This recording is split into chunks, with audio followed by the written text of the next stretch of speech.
Okay, so we'll get going. So very warm welcome. My name is Amalayodhin, and very glad to have you here on this Easter weekend. I hope you enjoyed your long weekend. If you had that, some of you no doubt might have been working. That tends to be the way these days. When I grew up in Ireland, everything shut on a Sunday. I mean, it was actually state law. Everything actually had to shut. So a long Easter weekend, everything shut from about Thursday evening until Tuesday morning, but it's not like that anymore. So presumably some of you have been working. I've been working, but I hope you've enjoyed it if you've had it off.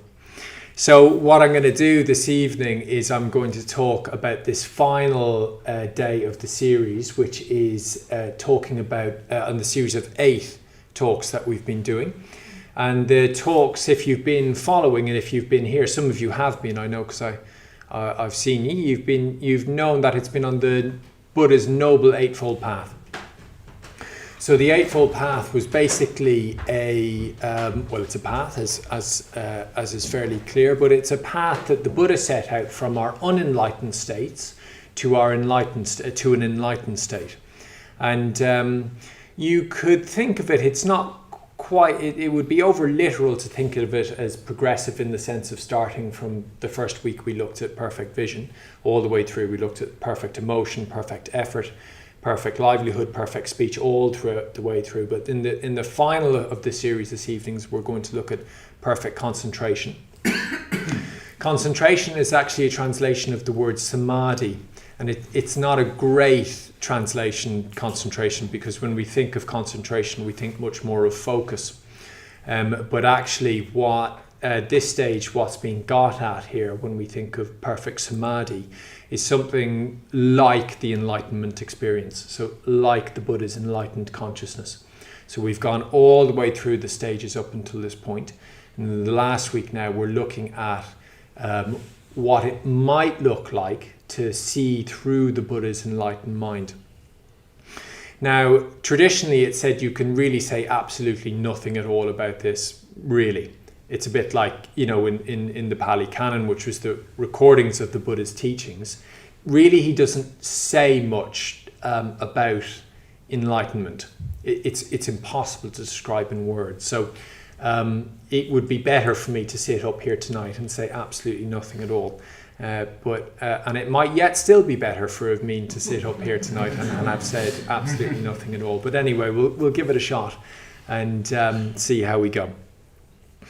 So what I'll talk about is a little bit about our unenlightened experience, what a more enlightened experience might be like. And then I'm going to talk a bit more, this is where I really might trip up, I'm going to talk a bit more about transcending dualities. Because our unenlightened experience, the experience that we start from, is a very, very dualistic form of awareness. And primarily it's dualistic in the sense of self and other. Yeah? So that's what our unenlightened experience sort of interprets the world as, is I'm in here, I'm me, I'm this sort of discrete entity, and this discrete entity, me, sort of goes around in this external world, and this external world is discrete and separate from me. So discrete, I just mean separate. So this separate entity, me, and all my sort of internal world, my body, the space that I take up, my mind, my consciousness, and that sort of shape, that physical and that sort of psychological shape sort of walks around in the world, but separate and distinct from the world, which is other. And other includes you all, it includes other people, it includes nature, it includes objects, it includes the sort of environment around us. Yeah, so there's the way that we view the world in our unenlightened experience is a very strong boundary between me in here and the world out there. And that's the way that we generally view things from our unenlightened experience. Now, what perfect samadhi is saying is that actually we can transcend this world, this worldview. We can transcend this way of looking at things. We can look at things that recognizes that actually this thing that we call me or self and this thing that we call other are actually much more porous and non-separate than our common sense thinking would have us believe, that our normal day-to-day perception would have us believe. It's much more interconnected, much more interdependent, and much less separate than we'd know. So I was recently in Spain, and I was on a solitary in Spain. So I did 2 weeks by myself in a hut in a valley between Benidorm and Alicante. And while I was on it, I was doing a lot of 6-element practice. Now, 6-element practice in our particular tradition is the sort of meditation that turns one's mind towards reflecting on this sort of the interconnectedness of self and other, the non-distinctness of self and other. It's the meditation that really focuses us on that. And basically what you do is you go through the various elements. In Buddhism, there's 6 elements. So the 4 that we have, which is earth, water, heat, air, and it also includes space, and it also includes consciousness, actually. So in Buddhism, consciousness is just another element.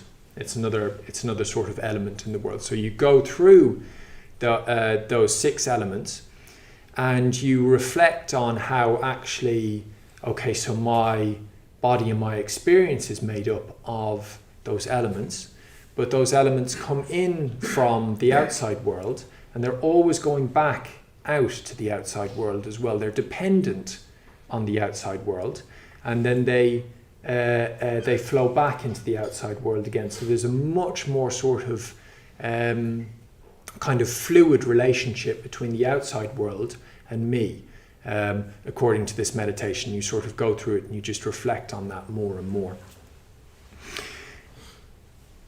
So yeah, one of the things that always, and it can be an amazingly sort of powerful reflection and powerful meditation, just thinking. So you can sit down and think, so this thing that I think of as mine, this sort of earth element in me, the legs, the arms, the spine, the teeth, all of those things, which I think is so significantly mine and distinct from the world around me, is totally dependent on the elements outside of me. If I don't eat, for example, I'm going to wither away. I did actually do 4 days of fasting while I was on this retreat. Yeah? So for 4 days, I didn't eat anything at all. And my friends will tell you that is quite a challenge for me, actually. I have a healthy appetite, to say the very least. But anyway, for 4 days, I ate absolutely nothing. And of course, by about day 2, I am total skin and bone. Right? Day 3, it's getting pretty drastic, right? So this thing that I think of as mine, which is this body, is just completely sort of disappearing. It's not... It rises on dependence on the elements with outside of me, and it's just sort of flowing back into I don't own it. So, like many, I sort of go to the gym and I, pump the guns and I get the biceps and all the rest of it. Okay. 2 days, biceps are gone. Yeah, absolutely gone. There's nothing there. There's nothing left of them. They're not hanging around. Yeah, they are dependent on food. And I don't own my body in any sense. Yeah, so it was a very, very sort of strong thing, recognizing that, oh, wait a second, okay, so this thing that I cling to as mine actually it really doesn't belong to me at all. It belongs to the elements. It belongs to the universe. It sounds a bit new agey, but it belongs to something much bigger than me. Similarly, we know this, don't we? We sort of know that ultimately our bodies actually don't belong to us. We grow old. Our body will eventually betray us. Actually, it'll grow sick. It'll grow. Eventually, it will die. We don't own it in any sort of sense. Also, you can think about, say, for example, also reflected on the element of space. So we think of this space that we sort of take up as being ours, don't we? And if anybody sort of invades our space, we sort of think, what's this? Sometimes people have a different sense. Can be culturally conditioned as well, can't it? Different cultures will have a different sense of what's your personal space. In India, say, for example, I've been to India many times, and personal space in India is a much tighter. The person that's having a conversation will come and stand right next to you, and you'll take a step back and they'll take a step closer, and you'll take a step back and they'll come like, what's this guy doing? But again, the space that we inhabit isn't ours, is it? It doesn't belong to us. We borrow it temporarily, and then it goes back to the elements. You can think of this sometimes the way I think about this is of home. Sometimes we can identify very, very strongly with a home place, can't we? I grew up in this town in Cork called Kinsale, very, very nice town. And I've always I think there's a part of me that just sort of thinks of it as of me and mine, and identifies very, very strongly with it as home. But of course I don't own it in any sense. It's completely changed from when I grew up there. Nobody in the town knows me anymore, except for like very close friends and family members and that type of thing. And nothing about it is mine. It sort of belongs to the elements generally. It belongs to the general play and flow of the world in that sort of sense. Similarly, our mind is not really ours, is it? We know this as well, because sometimes our mind does things that we don't want it to do. It sort of goes off on a train of direction that we'd prefer it didn't. It reacts in a certain way that we wish it wouldn't. Or say, for example, we sit down and we watch a load of rubbish TV or something like that. Our mind then, the nature of our mind and the quality of our mind, which arises from doing that, isn't very good. So again, our mind arises on the basis of the conditions around it. It's not ours in any sense. If we mistreat it in that sort of way that we can, where we put, when the inputs that we put into it are maybe a bit ugly, what you get is a consciousness and a mind that's ugly. If you surround it with things that are ethically beautiful, you get a mind that is beautiful, don't you? So your mind is not your own to sort of do with as you wish. It sort of arises on the basis of conditions and falls away into the basis of conditions, and you yourself affect those conditions around you as well. Your mind is always affecting other people's minds, isn't it? And other people's minds are affecting your minds as well. All our minds are probably sort of doing kind of co-arising even at the moment as we speak. My mood is possibly affecting you, and your mood will be affecting me as well. And before we know it, it's very, very hard to say where my mind finishes and your mind starts. It sort of becomes a much more sort of unified kind of thing. So this is what the Buddha's vision is pointing us to. It's saying that actually this very, very strong dualism of self and other, which has a hard border between those things and considers them sort of private spheres and worlds, isn't really the case. The way that we sort of are bred to think and perceive the world is actually an illusion. That's what the Buddha would say, and that actually that illusion can be transcended.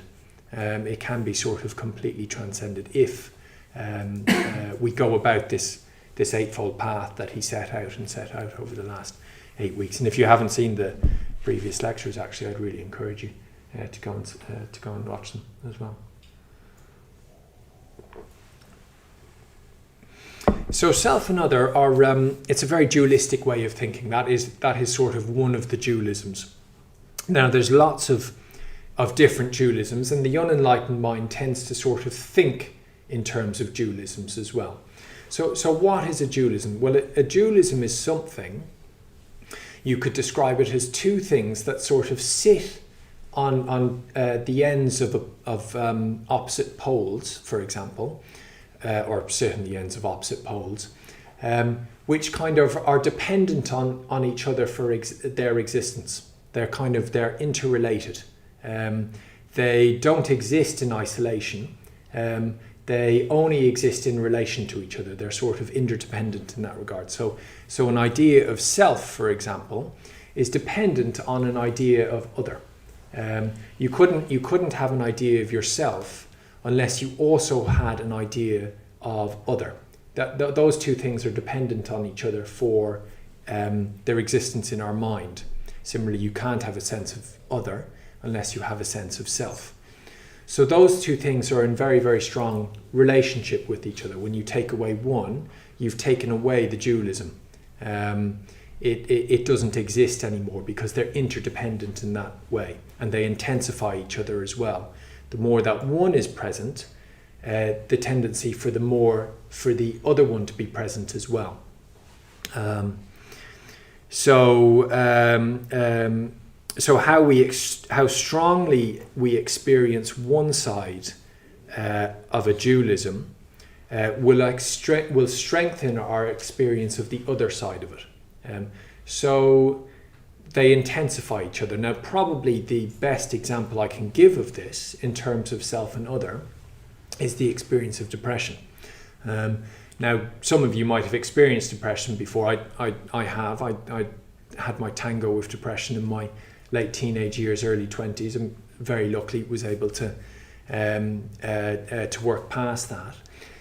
But some of you will know the experience of depression. What happens with depression is you basically get captured by the self. That's sometimes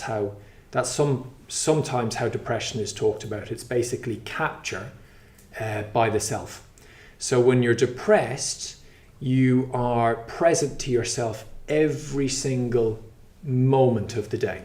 It's like you wake up and you're present to yourself. And of course, with depression, it's a very, very negative awareness of self. It's a sort of really kind of self-hating kind of awareness of self. But you're very present to yourself. You know, that sort of way sometimes you can get in a kind of lesser extent if you're just lacking a bit of confidence.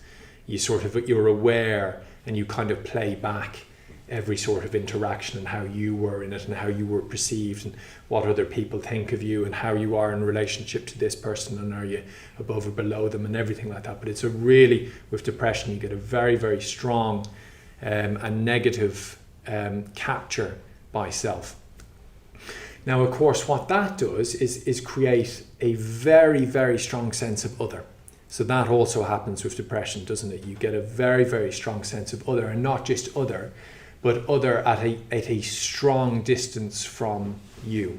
It's like that sense of those two private spheres become incredibly strengthened when you have such a strong experience of self. The experience of it is of other being a mile away, like a very, very strong sense of those spheres being basically uncrossable. So they often taught, and I remember it myself, there's such a strong sense when I had this period of depression in my life of basically being an island, being completely sort of separated from other people. And that was actually probably the strongest element of depression for me, even though there was lots of elements for anxiety, things like that, but a very, very strong sense of loneliness and isolation.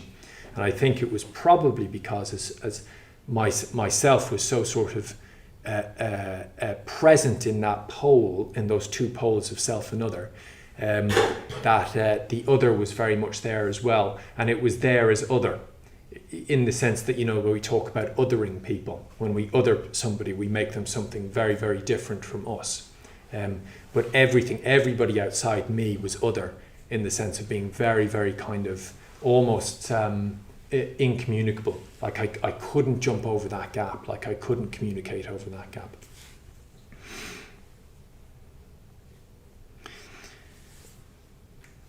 So that would be the sort of experience where you have a dualism.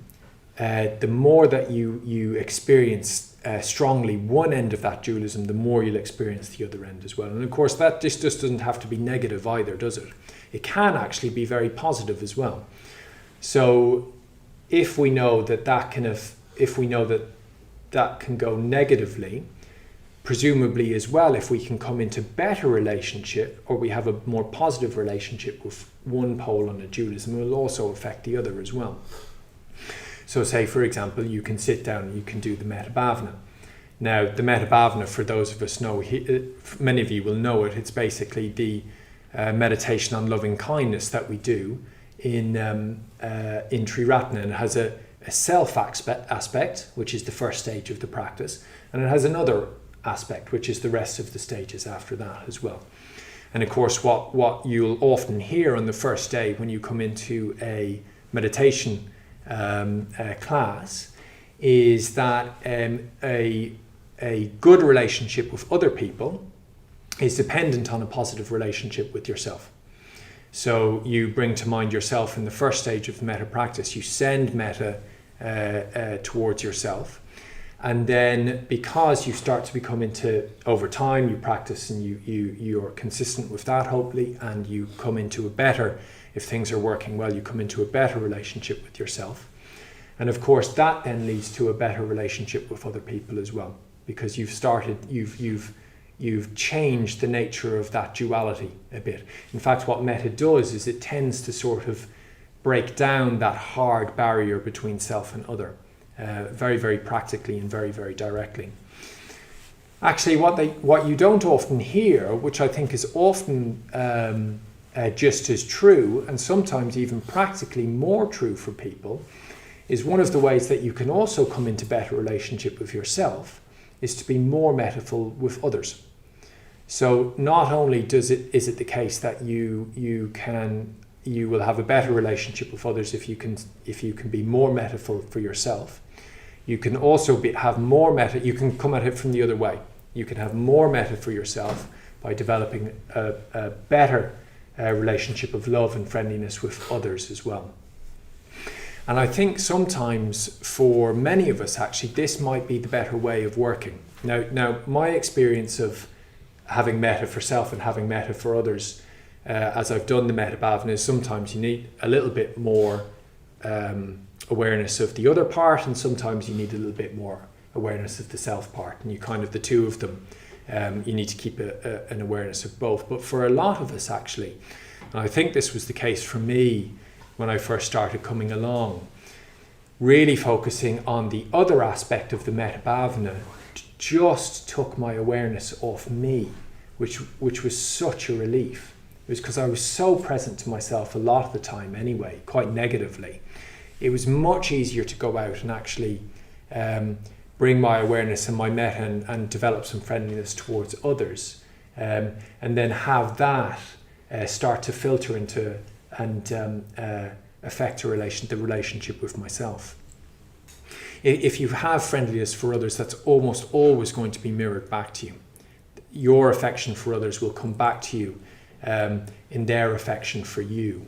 And oftentimes it can be a much more practical way to experience affection for ourselves, or easier way to experience affection for ourselves, if others are expressing affection and have affection for us. Now, for some people, it's true to say that they find it very hard to experience affection from other people, or they don't see it, or they dismiss it, or whatever it might be. But by and large, I'd say that those two things sort of have an interplay. So metta for self and metta for others.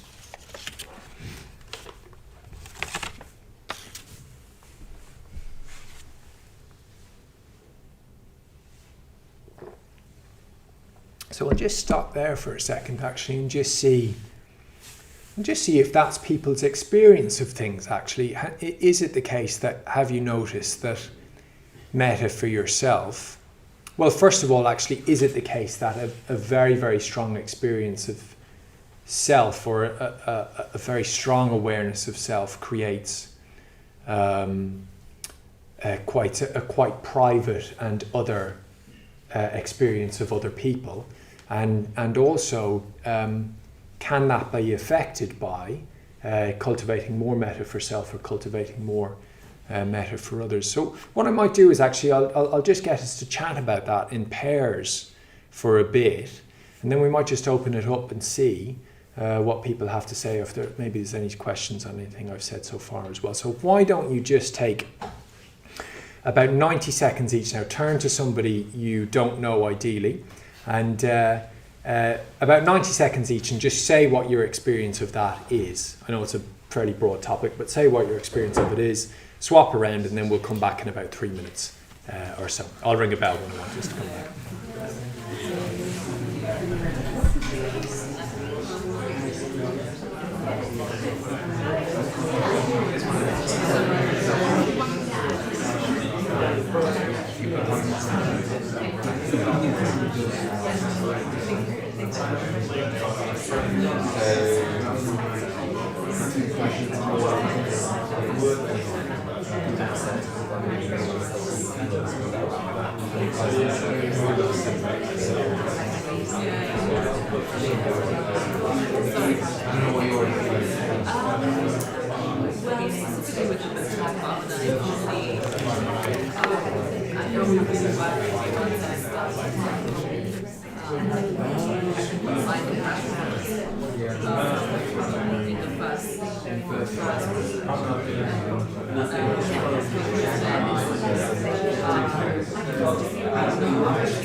Like I had that stage to myself,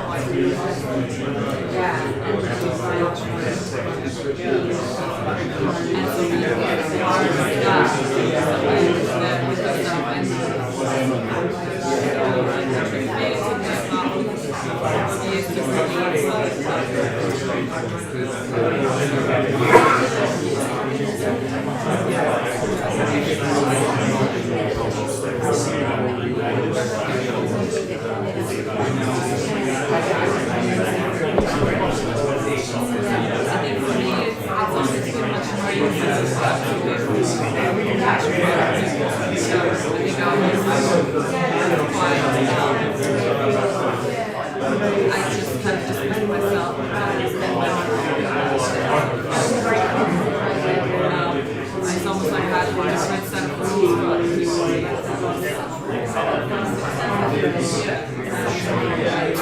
For me, it wasn't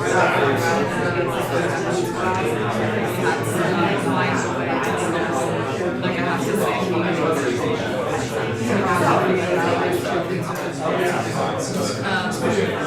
take the time and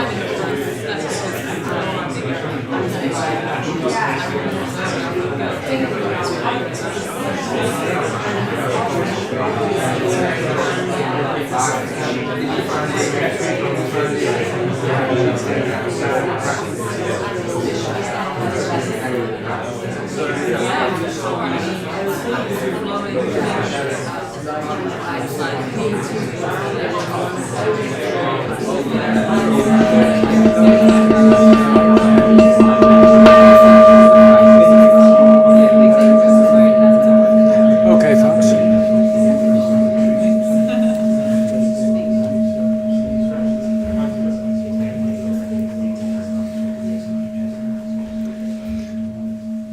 Great. So would anybody be brave enough to say what their thoughts on that area was, and any questions from that area as well? Yeah, I just got self-consciousness. Oh yeah. And just being in a room, like job interviews and things like that, Right. where you just have a very heightened sense of self and Yeah. what you're doing. Yeah, And yeah, just the otherness of the other people. that's To right. the point where they almost become alien in a way. Yeah. They're not even Yeah, human yeah. anymore. Yeah. Especially in those sort of heightened situations. Yeah. And it's almost impossible then. It seems almost impossible to bridge that gap, isn't Yeah. it? And isn't it interesting that it just comes from a very sort of intense It is. experience of me Yeah, in that's that. weird. I've never thought of it that way before. Yeah. That sort of, it really struck a chord with Oh, me. yeah, great. Is it other people's experience as well? Yeah. Yeah, I was reflecting on an email I was writing earlier where I was right and the other person was wrong. So often the way, isn't it? Yeah. For me, I was very frustrated because I wanted them to see the truth. Yeah. Reality and all that. Yeah. And no, I'm joking, obviously. Yeah. But yeah, I sort of had this sense of me being further and further away from them. And then during the meditation just now, it was on my mind. I was like, oh, come on, just let that go. Yeah. And dissolve that self and other through contact with the breath. And that did help. Good. Help me to just drop it a bit. Yeah, great. I find if you take the interview example, I was once in an interview where I kind of knew I wasn't going to get it, but the interviewer was very funny, and I was joking as well, so I didn't really feel like myself, Right. or feel any consequences, so I felt that commonality. Yeah. Well, it's amazing how humour will do that, won't it? It can actually cross that communication boundary, where you put people at your ease and everything like that. Yeah. So it's interesting, isn't it? I mean, my experience of, say, for example, of becoming more confident, more in connection with others, more self-metiful or more self-loving, in fact, actually hasn't been particularly an experience of loving myself more. That's not how I'd put it. I wouldn't describe it in those terms. I'd probably describe it much more in the sense of forgetting myself much more. I'm just nowhere near as present to myself as I was, say, 10 years ago when I started doing the Metta Bhavana. It's not like I have a very, very strong experience of myself and then just love flows. That would feel weird. What it is I'm just not there so much anymore. Of course I'm still there, and you get me annoyed or you get me jealous or you get me craving, I become very strongly there all of a sudden. I've managed to sort of just forget myself a little bit more. And that's probably closer to the experience of self-love or self-metta than a kind of liking yourself or loving yourself in that sort of very literalistic way. Maybe it's a bit literal, thinking in those sorts of terms. So a dualism, as I've been saying, is a sort of dichotomy or an opposition that depends on each other for both ends of the pole's existence. As soon as one is there, the experience of the other is intensified. And if the other is there, the experience of the other is intensified. It's a bit of a truism, but that's what it is. Now, the Buddha's enlightened mind has said to have transcended all dualisms, to seen through all dualisms. For the Buddha, all of these dualisms, self and other, body and mind, good and evil, group and individual, right and wrong, are all artificial. They're all completely artificial. The distinction between them isn't the strong boundaried thing that we would say. So the Buddha is said to have transcended, and enlightened beings are said to have transcended all dualisms whatsoever. Now, the way that they do that is not obviously assuming having a very strong sense of the dualism as it currently exists, so self or other. Neither is it, though, and this is maybe the close enemy or the near enemy of transcending dualisms, a sort of meeting in the middle. It's not a bit of both. Yeah, so it's not just sort of cutting it down halfway, for example. So the transcending of the dualism between sobriety and drunkenness is not a little bit merry. Yeah, it's not. We'll cut the difference between 0 pints and 8 pints, and we'll call it 4. Yeah, that's not the transcending of a dualism. It's the near enemy of the dualism. It's often the way that we try to do it, because we can't imagine another way of doing it. But actually, for the Buddha, what it probably is closer is to something like a synthesis of both of those things, but at a higher level. So you can imagine if you have a dualism with one pole here and one pole over there, what you need to do is actually synthesize those two things, but at a higher level than where they're at. Yeah, So you need to transcend, you literally need to transcend the dualism. You don't come down and you come in the middle. Now I'm going to give you a couple of examples of what I mean. And the two areas I'm going to look at are male and female. And so help me God if I'm still alive by the time I've got through those. I'll look at true and false. Yeah. So I'm going to look at the dualisms of male and female, or masculinity and femininity, and transcending those. And then I'm going to look at the dualisms of true and false. Yeah. So the Buddha, talking about male and female, the Buddha was said to have transcended gender completely. Yeah, completely. He was sort of said to be nominally male in his enlightened state. He was completely beyond. In fact, he was said to have transcended the human state completely. He couldn't even be really categorized as a human being anymore. When he was asked, was he a human being, or a Brahmin or a Kshatriya or a, he was asked several things. What are you? He said, no, I'm none of those things.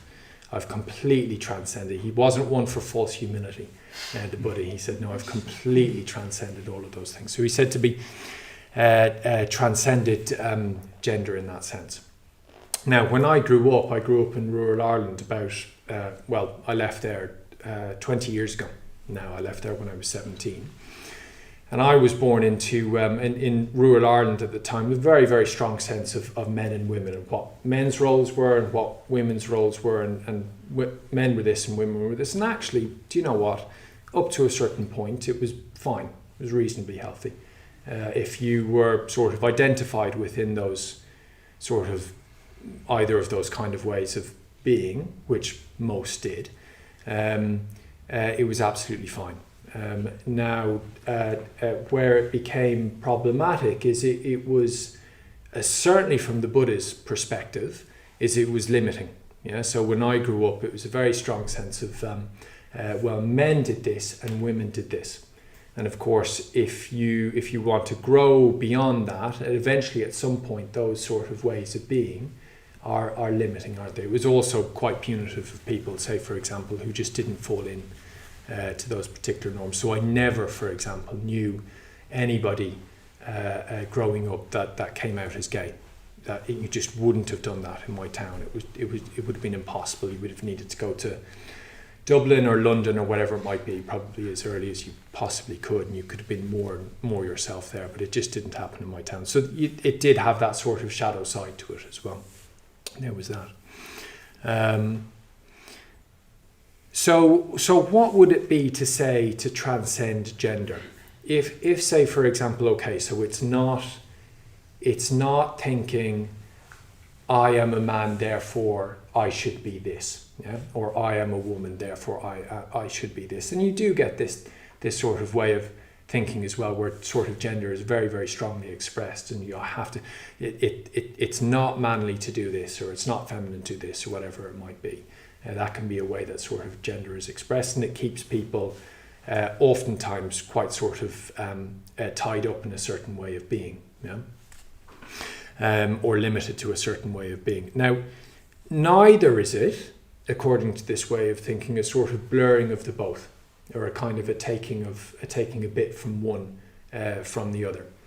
So you get this a bit, don't you, say, for example, where in say certain sections of society, the thing that now is done is a lot of pressure on men to be sometimes on men to be more feminine, and sometimes lots of pressure on women to be more masculine, and almost a kind of you could describe it as a sort of fashionable androgyny, something like that. Yeah.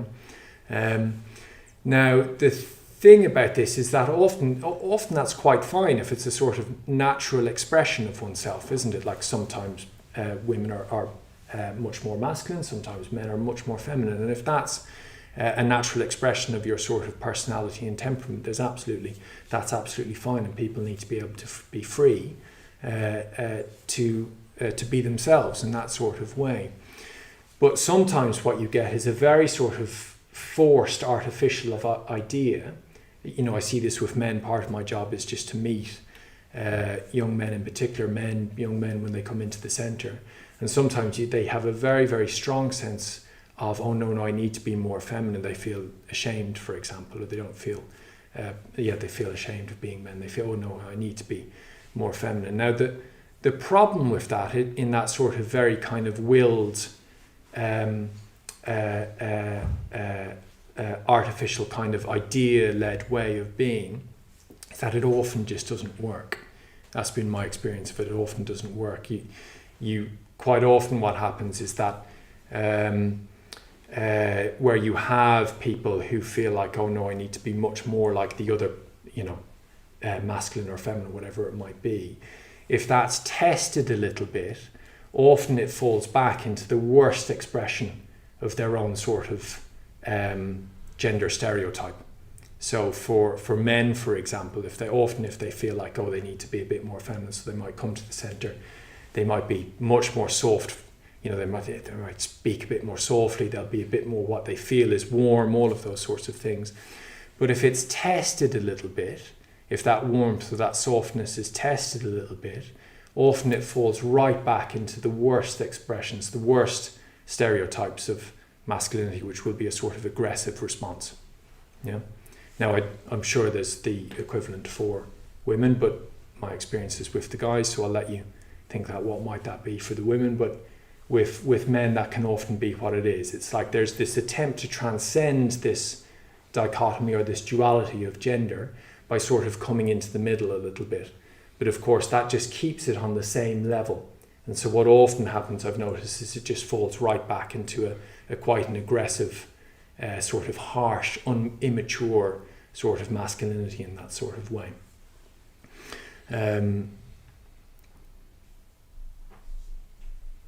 So how do you transcend that? So traditionally in Buddhism, actually the way that it's been done, so if, say, for example, whenever one pole is present, the other becomes more intensified, the way that it's done actually is through single-sex contexts. So some of you will come along to the centre, you'll notice, oh, that's interesting. We advertise some things for men and we advertise other things for women. I wonder why they do that. But actually it's to start to look to transcend this dichotomy, this dualism of gender a bit more. It looks like it's a very sort of hardened divide, but actually what the thinking around it is that those contexts actually allow a cultivation of a transcending of that dichotomy a bit more. So usually for men, when women are around, they become more masculine. They start to become much more aware of themselves as men. And I'm told my women friends in the order tell me, look, when you have men around, women will often start to become much more aware of themselves as women as well, and they'll start to be much more feminine. So again, as soon as you have those poles there, what happens is they tend to intensify themselves. They tend to become much more prevalent. So in a single-sex situation, when you remove the sort of opposite pole, and the other thing I should mention here as well is it's also true to say that there are people that don't fit into either of these poles, and I think we're probably still learning how to work in that sort of way as well. It's become much more aware to people now, isn't it, that there's people that don't fit into either of this sort, the masculine or the feminine, and I think probably society and us as well are still learning how to sort of work with that. But broadly speaking, the single-sex environments will sort of allow people to become more themselves. So actually for men to forget the fact that they're men for a moment, which they usually can do much easily just around other men, and for women to forget the fact that they're women, which they can usually do much more easily just around women, so I'm told. Now, usually, this is me trying to give an intellectual sort of justification towards single-sex things, but usually we just say to people, look, go off and try it. Just give it a shot. Go off on a retreat, on a single-sex retreat. See what happens. Give it a shot and come back and see how it goes. So that's how we can start to look to transcend gender. In fact, I think the discussion in terms of identity, be it any identity, racial identity, national identity, gender identity, whatever it might be, what the Buddha would say is that the way that those things ultimately become transcended, ultimately sort of get left behind, is you just stop identifying at all.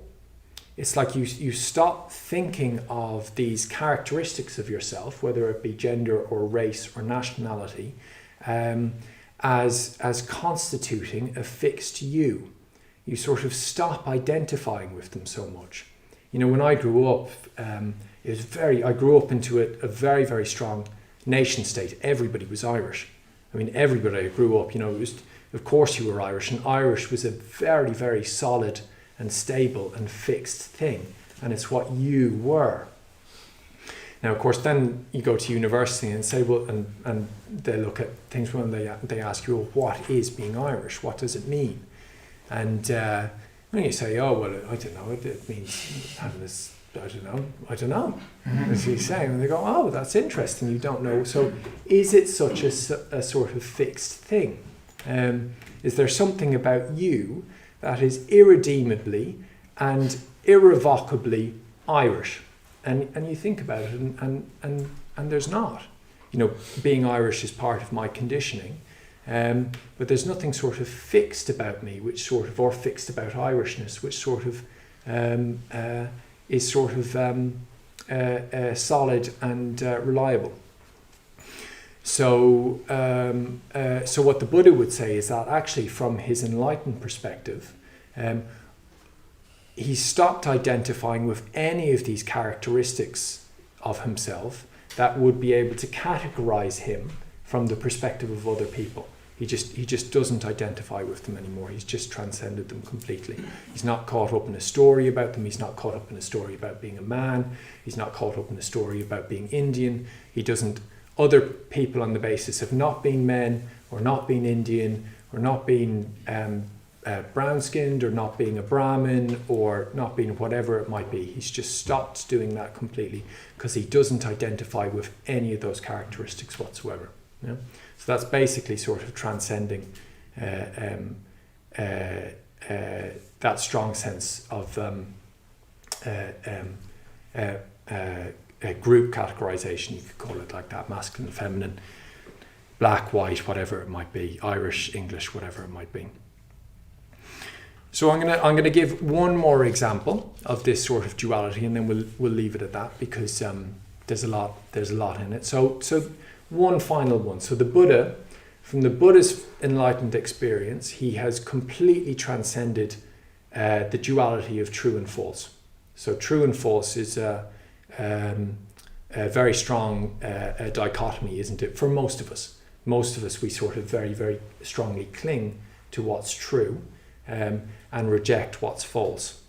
Actually, that's not entirely true, because some of us have started to sort of mold those as well. But so again, how do we start to transcend this dichotomy of true and false? Well, the one way that we don't do it, and that would be a mistake in doing it, is holding to one of them holding to them very strongly. So you get that, don't you? You get that sort of dogmatically, where people think, no, there's true and false, there's right and wrong, a bit like Pete was talking about. There's right and wrong, and I'm right and they're wrong. Yeah, and this is the right way to do things, and that's the wrong way to do things. And if you're a Buddhist, you do this, but you definitely don't do that. Yeah, so you get that, don't you? I'm afraid vegans tend to be guilty of this particular thing. It's an old stereotype, isn't it? It's got some truth to it. So veganism is the only path to enlightenment. Yeah, and everybody else that's not doing it, or vegetarians can do this away, you know, anybody can do this.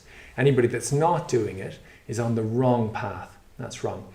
Now, vegetarianism and veganism is what the Buddha would describe as right view. It's part of the Buddha's teachings towards being compassionate to other beings, to be vegetarian, for example, or to be vegan if you can.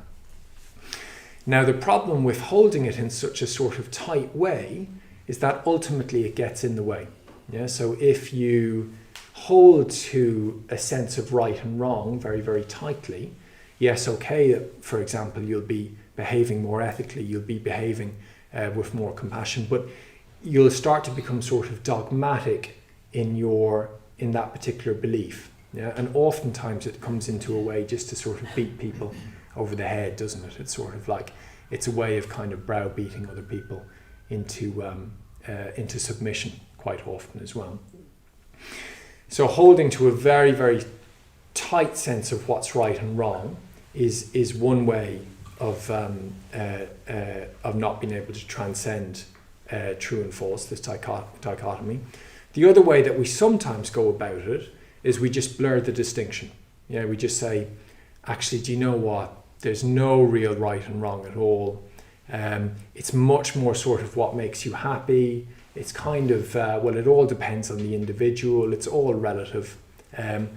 And the Buddha would say, from the Buddha's enlightened perspective, that also is a wrong way of seeing things. Yeah. So what the Buddha would say is that actually there are natural rights and wrongs in the world, and you do actually have to follow a particular path of practice and ethics and wisdom and all of those things. But what you can't do is hold to them very, very rigidly, very, very strongly.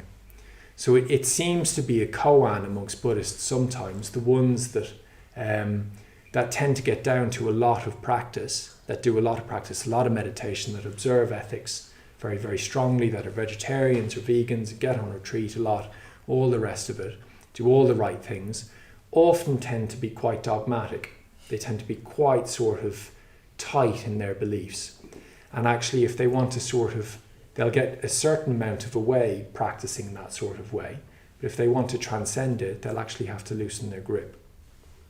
Oftentimes that people have a very, very liberal attitude to what spiritual practice is. Oh, it's all down to the individual, it's all unique, it all really depends, all of those things. The difficulty is they often don't get down to actual much practice. You know, they don't actually get on the path in any sort of significant sort of way. So transcending true and false in this sort of way for the Buddha would say, look, there is a sense of right and wrong. You do need to have an idea of what will help you progress along the path, but you can't hold to that too tightly. You know, the Buddha described his teaching as like a raft. You know, a raft gets you from one side of the shore across the shore to the other side. That's what it's there to do. When you get to the other side, you actually can discard the raft. So the Buddha, most of what the Buddha said wasn't a description of the world or a dogma on the world or a doctrine on the world. It was there to help people progress spiritually and not to castigate others as being in the wrong, and not to feel fantastic with ourselves for being in the right, all of those things. So it's practicing the precepts, ethics, meditation, all of those things, but in a light way, you know, holding them lightly. For the Buddha, he used to say that you can have a right view, so a view that will help you progress towards enlightenment, but held too tightly, it becomes a wrong view.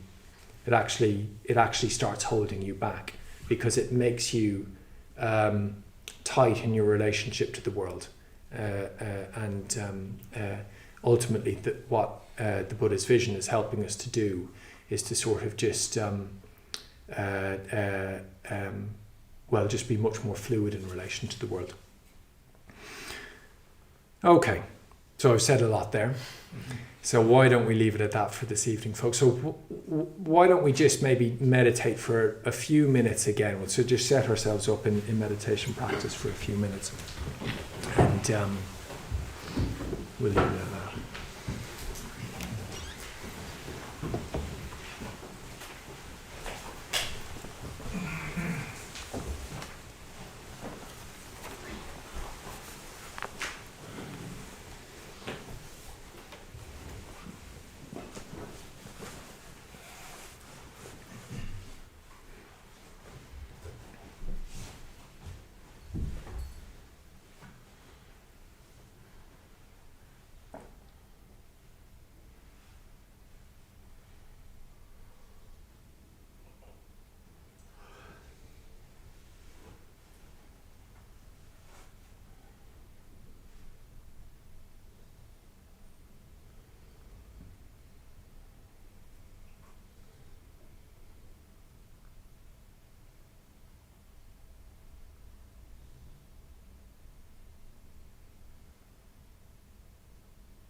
So just coming back into awareness of the body.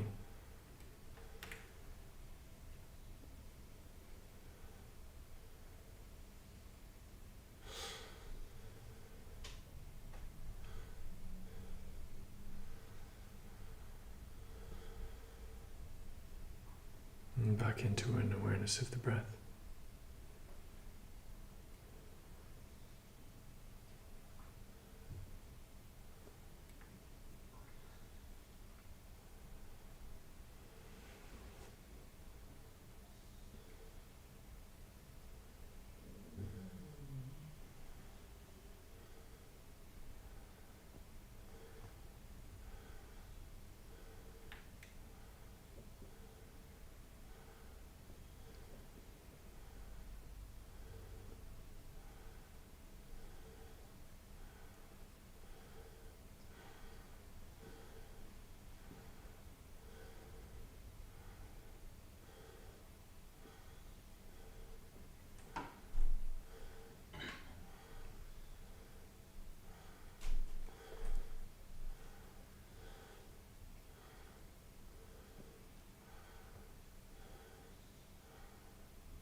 Folks, so that's it for this evening. So next week we'll start on a new series, and we'll start on symbols of the Tantra, I believe. So do come for that. We'll have a new 6-week series with that, and I think Surya Gupta will be with us.